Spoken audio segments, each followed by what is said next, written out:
Hey, good morning, everyone, and welcome to our podcast premiere of the Lead Different podcast with Kevin Perlmutter of Limbic Brand Evolution. How are you doing today, Kevin?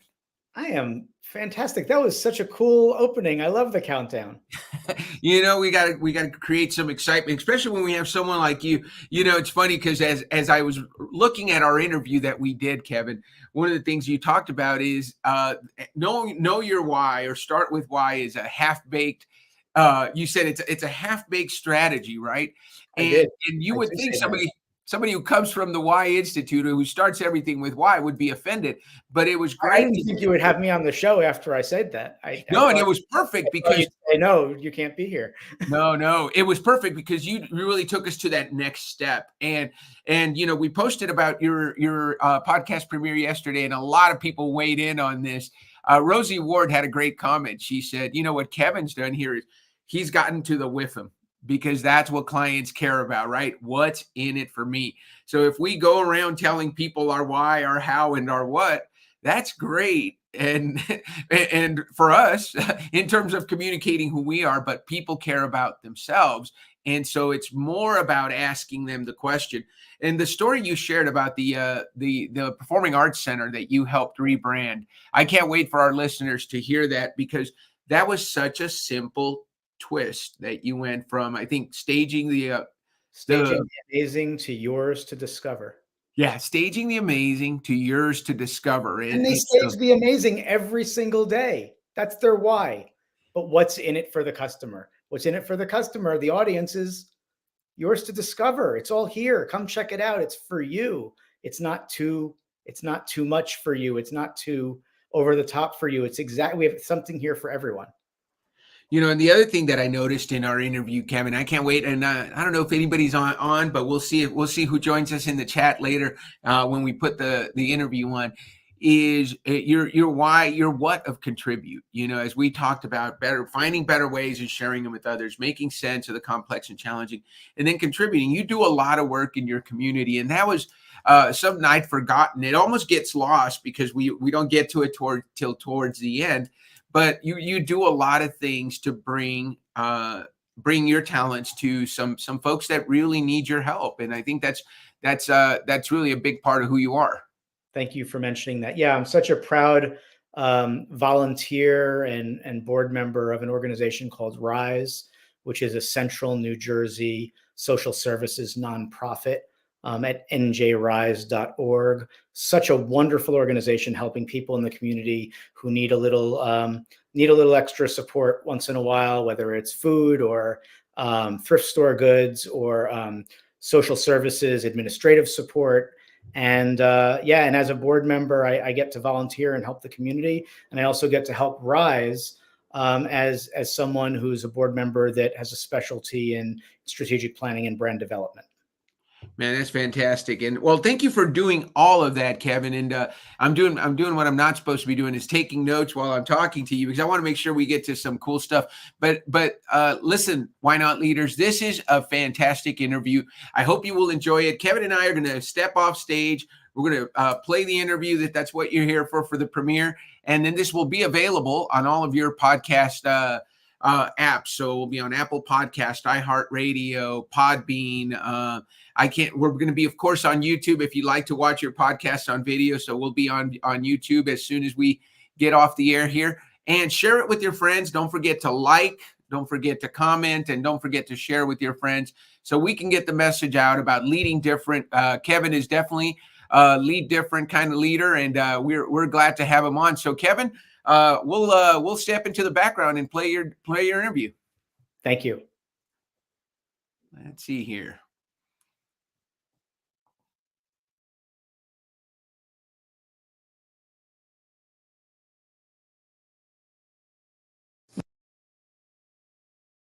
Welcome to Lead Different, the podcast that redefines leadership and challenges the status quo. Hosted by Daniel Dominguez, founder and CEO of Why Not Leadership. This show is your compass to becoming a better leader through the power of self-awareness.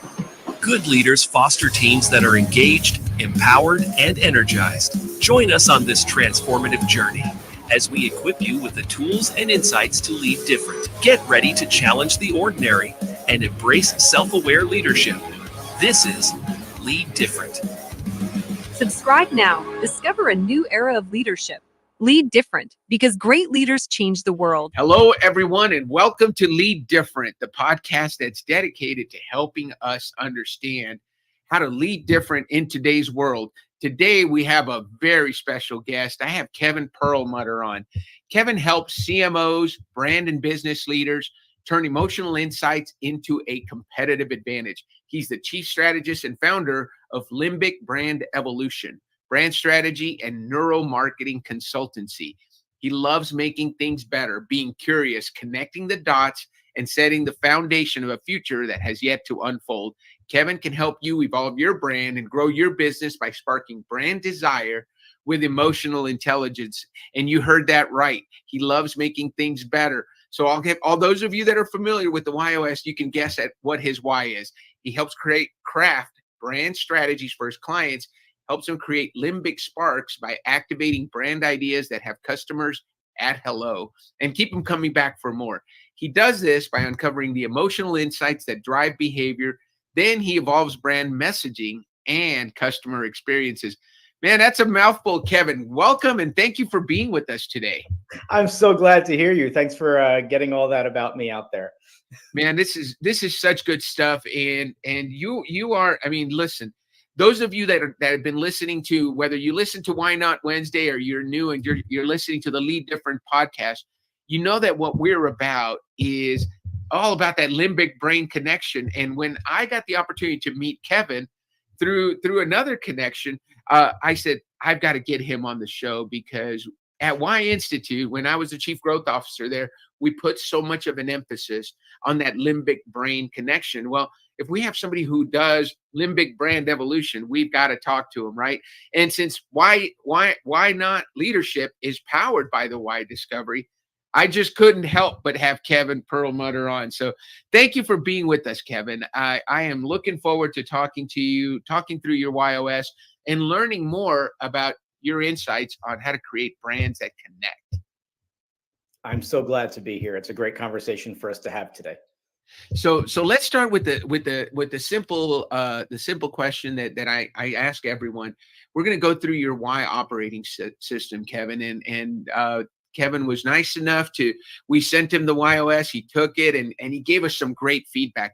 So his why is to find a better way. And as you guys know, someone with the why of better way, people with the why of better way are always looking to make things better, find things that exist and make them better. And you heard in the introduction, he loves making things better. So when we talked, I know that resonated really well with you, taking things that exist, innovating them, improving them, and then doing that part that a lot of people really appreciate about Better Way people.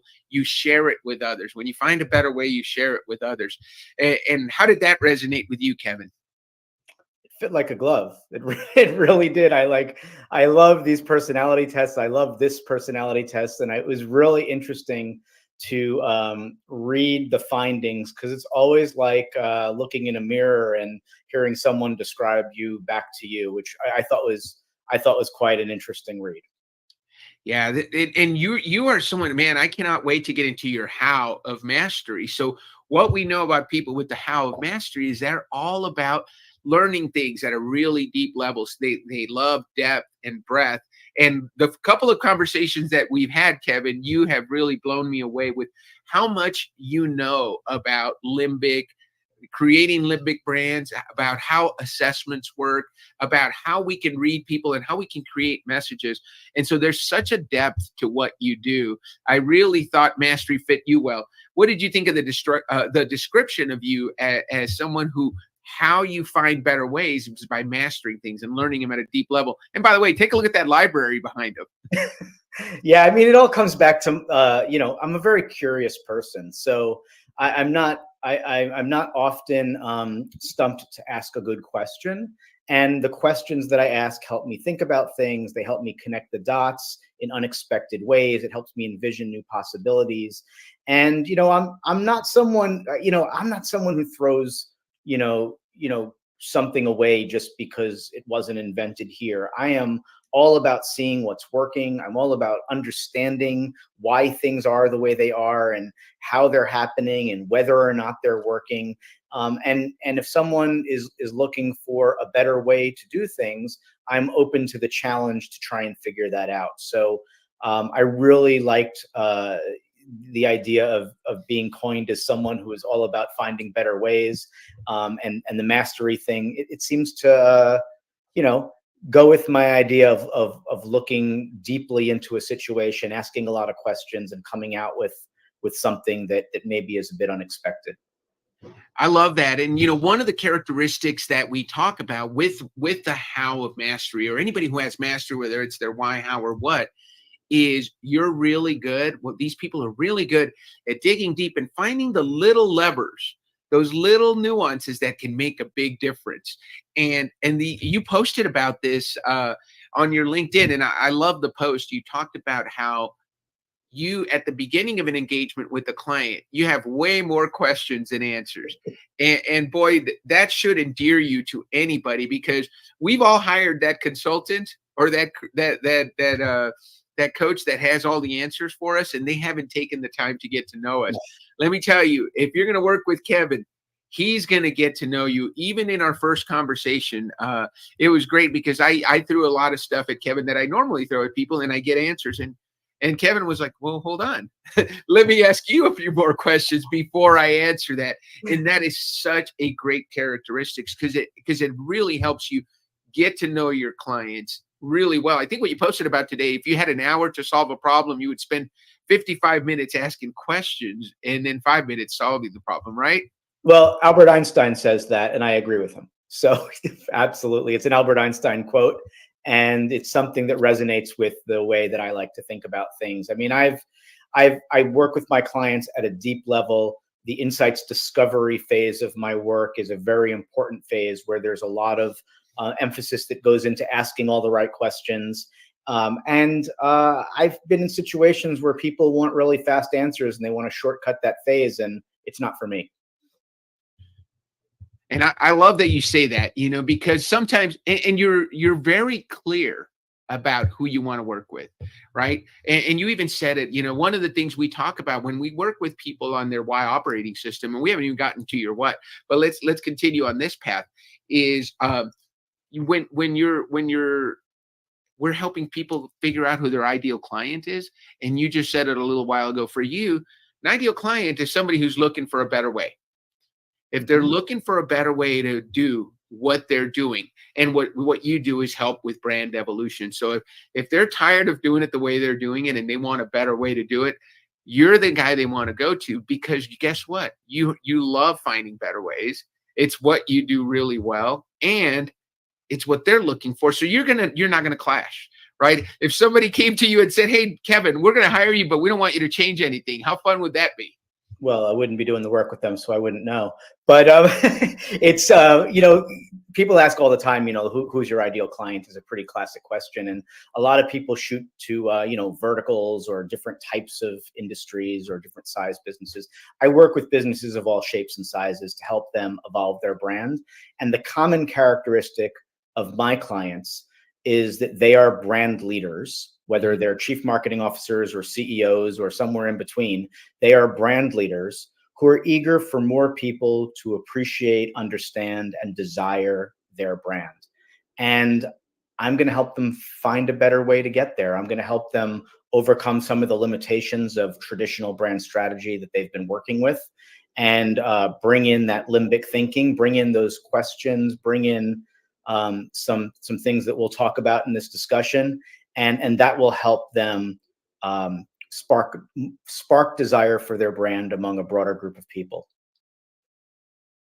I love that. That is so good, Kevin. And so let's get into the final part of your why. And this is really good. I love this because I'm a contributor myself. Your what is contribute. And what we know of people with the what of contribute is that they love to make a positive impact on the lives of others. They use their connections, they use their wealth, they use their power to make a positive impact in the world. They want to help people. It's almost innate. So that's what people can count on from you. And you've already mentioned it a couple of times. How does that resonate with you as a deliverable? Well, it resonates with me in a lot of ways.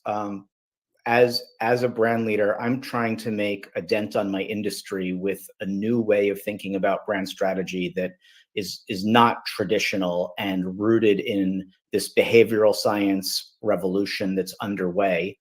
And for me, it's all about, sharing those thoughts and helping other people apply it to their work, whether it's through my consulting work, through my LinkedIn posts, through a book that I'm in the middle of writing right now that will help people apply it to their work. But another side of me is contributing and giving back. And one of the great things that I've had the opportunity to do since I became an entrepreneur nearly 5 years ago is I've become a board member of a social services nonprofit where we are helping a community of people who need a little extra help with food, with everyday goods, with other types of social services. And as part of that organization, I get to volunteer, I get to help people. But what's also really interesting is I do pro bono brand development work for them as well. So we've done a lot to help this organization Rise, a central New Jersey nonprofit at njrise.org. I've done a lot with them to help the brand actually communicate in ways that use the Limbic Sparks approach to brand strategy. So it has closer connections to the people who are volunteering, donating, sponsoring the good work that this organization does for its community. So contribute fits like a glove as well. I'm real happy with that one. Awesome, Kevin. So far we're batting 100. So and thank you so much. We're batting 1,000. I think 100 is only 1 out of 10. So we're batting 100's not really a good batting average. that doesn't get you into the major leagues, right? No, not even. I think you need like a little bit more than that. Three out of 10 is good. In most industries, I think if you had a success rate of 30%, you wouldn't get hired a lot. No, in baseball, it's very valuable though. That is a 3 out of 10. I mean, when we look at that is really important. Well, I was looking at your mission, Kevin. Your mission is to help brands be more desired with an approach rooted in behavioral science and deep curiosity that overcomes the limitations of typical brand strategy. So that's your mission. Tell us what it means. Well, it's all about a better way to think about brand strategy. So traditional brand strategy has been around for a really long time. It's rooted in decades-old persuasion techniques for advertising. Anybody who's been in the business of advertising or brand development knows that there's a creative brief and a strategy that's all about, what does the brand stand for? What are the proof points? What are the reasons to believe? And all of these legacy ways of thinking about brand strategy that are rooted in the brand telling people what it wants people to know. And the challenge with typical brand strategy is that there's not nearly enough emphasis on understanding what the people the brand is trying to reach actually care about, what they care about. And I got to be honest with you, there's an expression out there that you and your audience are very familiar with, which is what's your why? And a lot of people have taken, what's your why is an incredible leadership principle, inspiration tool. There's so much good about what's your why. But unfortunately, the brand community has adopted it as a way to do brand strategy.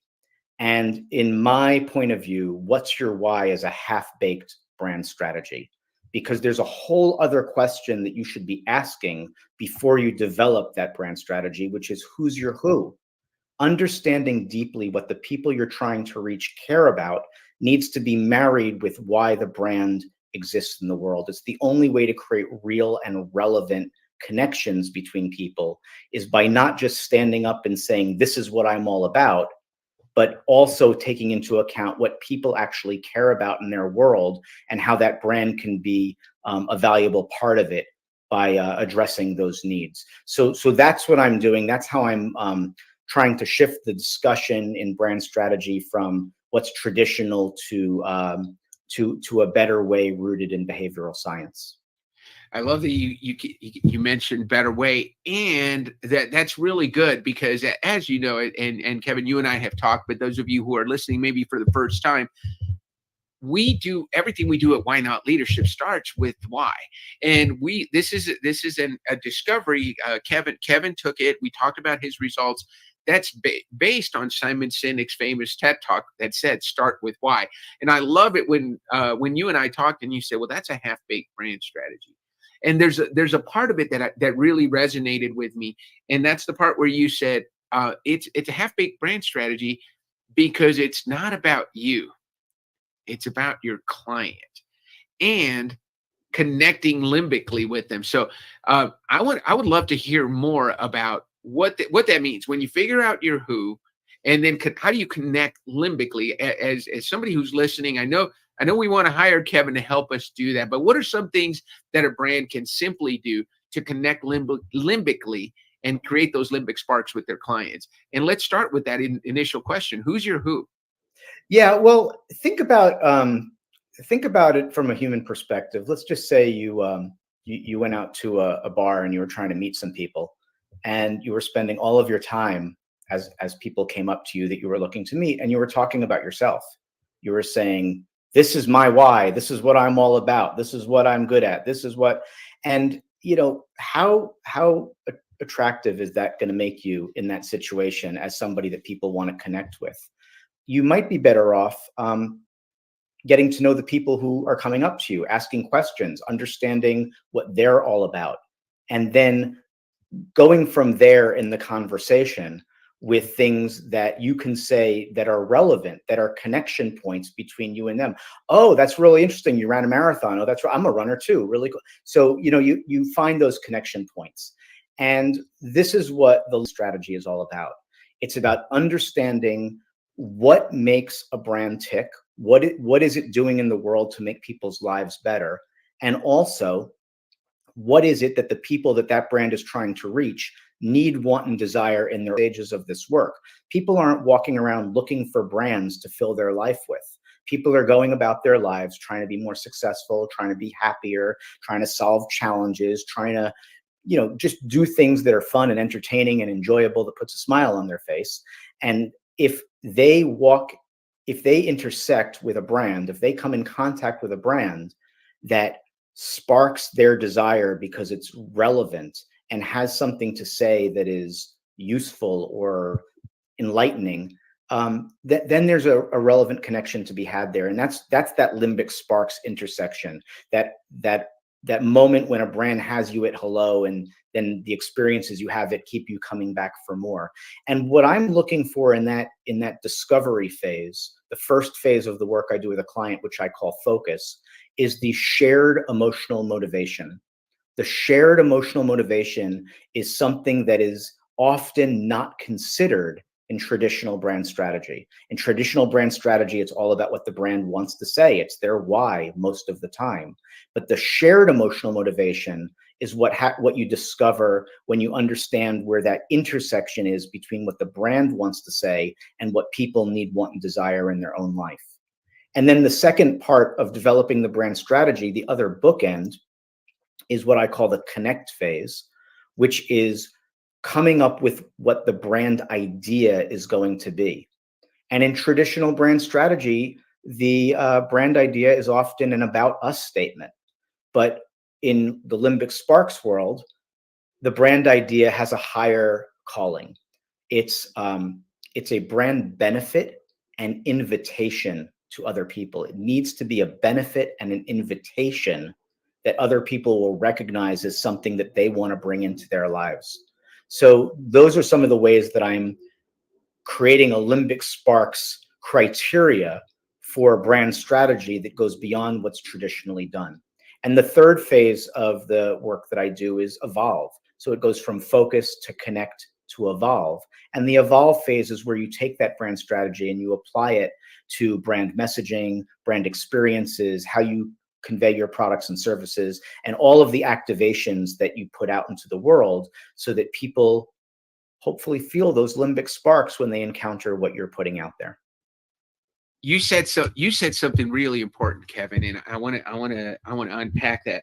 you talked about shared emotional motivation. So one of the things I've talked about for the past 4 years is, pardon me, when you let people know what you believe, you attract people who believe what you believe. And so that's good in terms of, you're a better way guy. You let people know, hey, if you work with me, I'm going to find a better way. There's a time for that. But there's the time that you spend in discovery to figure out whether that client is actually looking for a better way, right? By working with them, talking, asking the question. So short of letting people know what it is that you believe, what it is that you stand for as a brand, how do you attract people that are connected to you? So without making it all about yourself. Well, you know what I find, there's something I find that happens in common across all of the clients that I work with.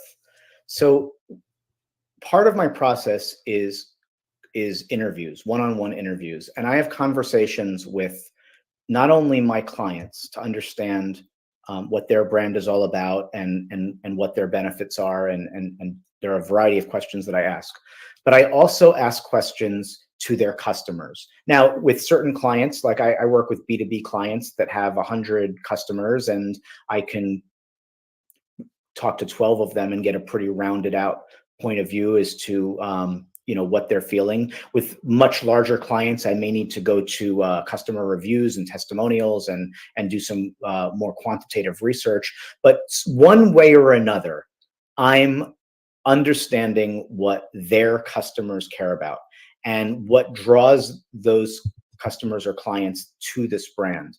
So here's the theory.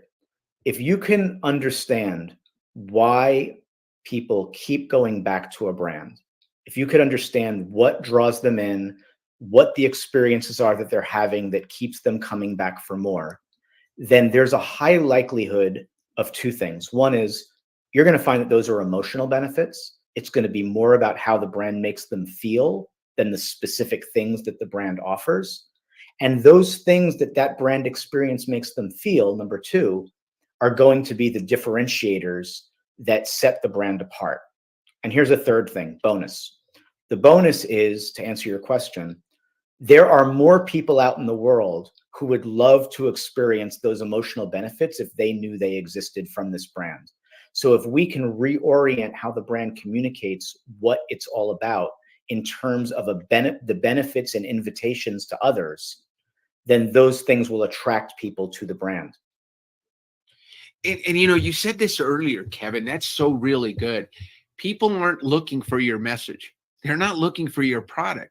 They're looking for solutions to their problem, right? And it's how you address that solution. But you said even something more important just now. It's after you've given them a solution, how did it make them feel?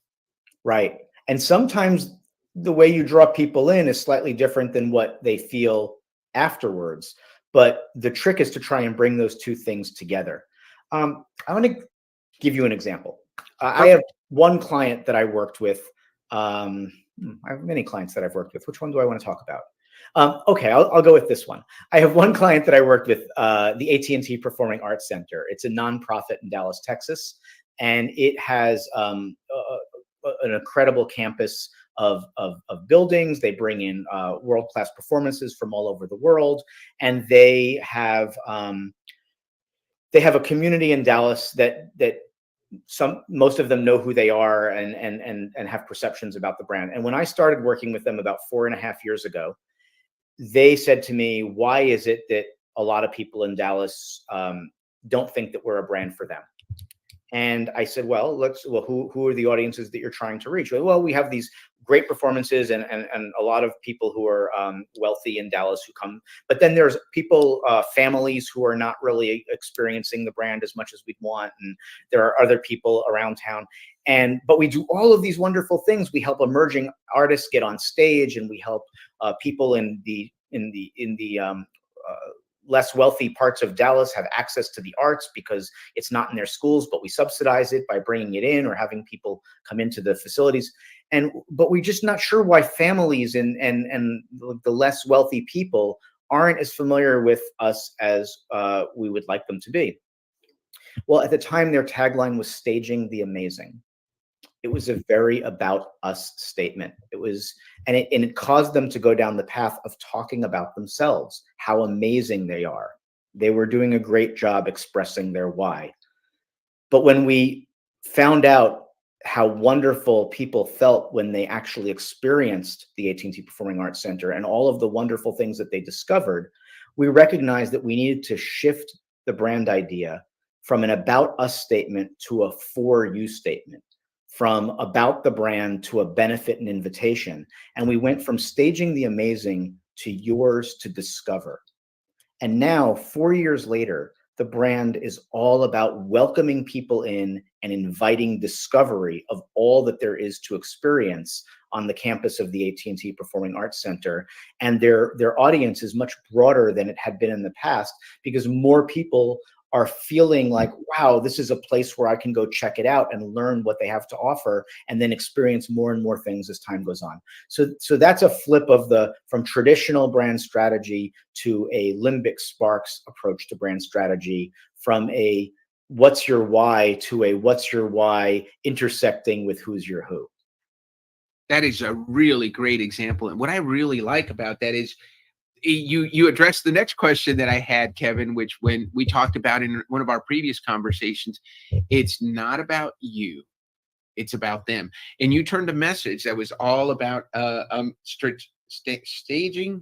What is it? Staging the amazing. Staging the amazing, which and it was all true. about. It was wonderfully true. It just wasn't connecting with a lot of people.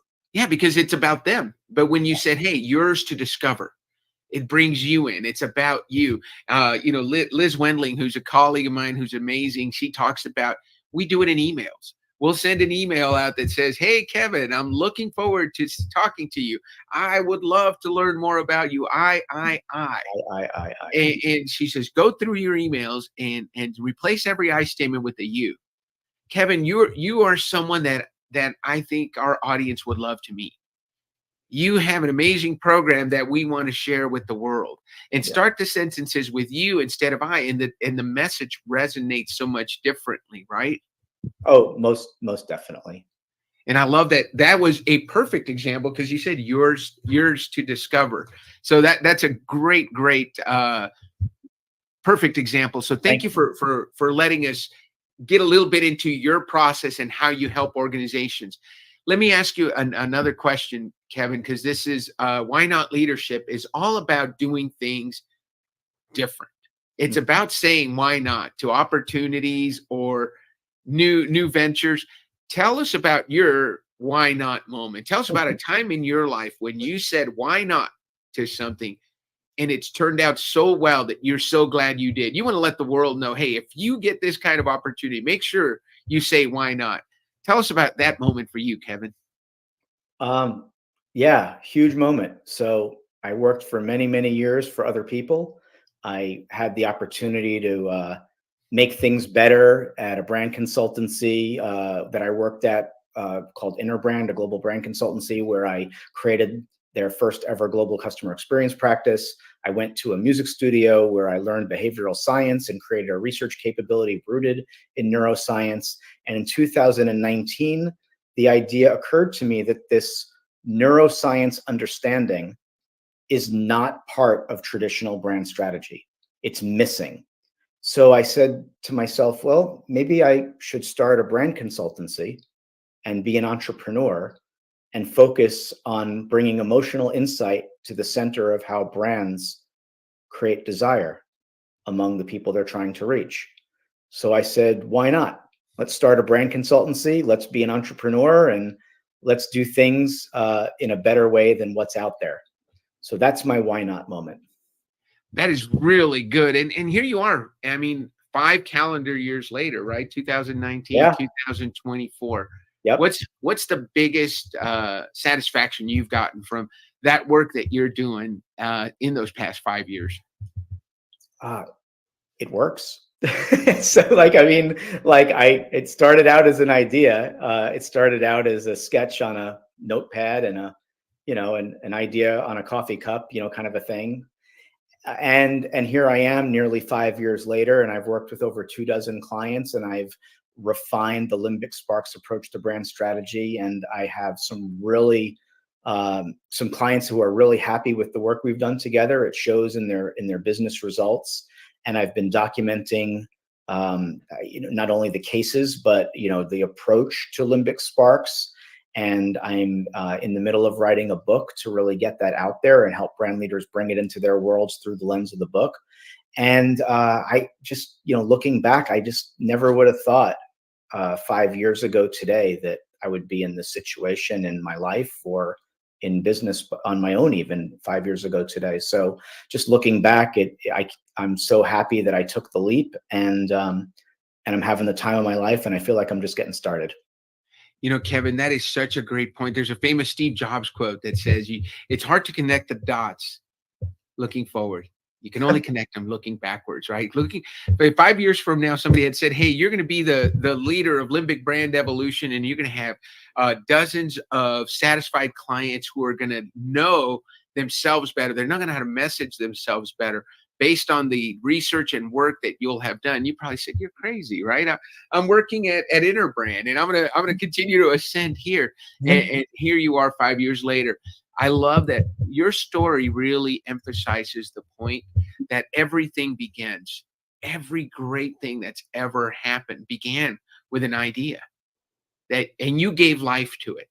You probably you took that idea, and then you wrote it on a piece of paper, and then you started creating the plan, and then you started executing. So for all of you out there that have that great idea, I think what Kevin is telling us from his story is, go for it. Say why not, and go ahead and bring it to life, and watch it make a difference in the lives of clients. It made a difference for the AT&T Performing Arts Center and dozens of other clients that you've had. Kevin, that was a great example. What do you say we end the show on that note? Why not?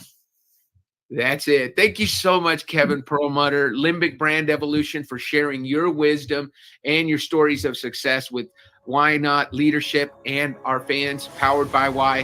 Have a great rest of the week, everyone. We look forward to seeing you next week on the Lead Different podcast.